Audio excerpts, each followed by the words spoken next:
Ilang opisyal ng gobyerno ang nagpapayo umano sa mga POGO operator kung paano maitutuloy ang kanilang operasyon sa bansa. Yan ang impormasyong nakarating kay Senadora Risa Hontiveros. Balag daw itong talakayin sa pagdinig ng Senado sa Martes. At yan ang unang balita ni Mav Gonzalez. I hereby instruct PAGCOR to wind down and cease the operation of POGOs by the end of the year. Kahit mismong Pangulo na ang nag-utos sa pag-ban ng mga POGO operation sa bansa, sa panibagong isiniwalat ni Senador Risa Hontiveros, sinabi niyang may mga opisyal ng gobyerno umanong nagpapayo sa POGO operators kung paano makapagpatuloy ng operasyon sa bansa. Yung mga sumbong sa amin ay may mga government officials pa na nagpapayo sa kanila ng mga ganon.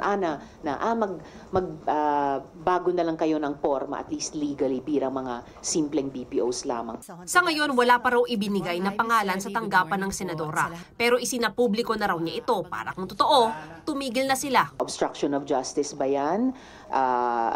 Kung ano man, but siguradong may accountabilities. At kung yung regulators mismo nagpapa-regulatory capture ay sumasaway sa isang ban na inanunsyo ng SONA, sa isang inilabas na EO, in principle sa ilalabas naming batas laban sa POGOs, mas mabigat ang accountability nila. Isiniwalat sa Commission on Appointments ni Interior Secretary John Vic Remulla na may guerrilla operations pa ang mga POGO at Scam Hub. The biggest disguise that they are going through now is that they are applying for resorts and restaurants. So it is the power of the mayor to visit the establishments and make sure that what is going on is exactly what is intended. Ibang usapin naman daw ang mga illegal na POGO pati Scam Hub. Paano naman po yung mga scam hubs na hindi nagbabother na kumuha ng business permits? That's a function of intelligence, and that's a function of the special units of the Philippine National Police and the NBI to pursue and to investigate and to prosecute. Kumbinsido si Hontiveros na may malalaking personalidad pa rin sa POGO gaya nila Alice Go.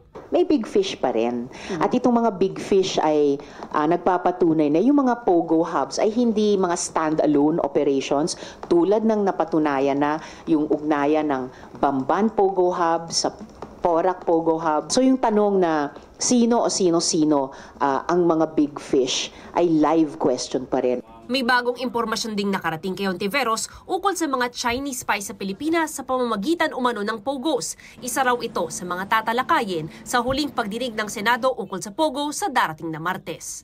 Ito ang unang balita. Mav Gonzalez para sa GMA Integrated News.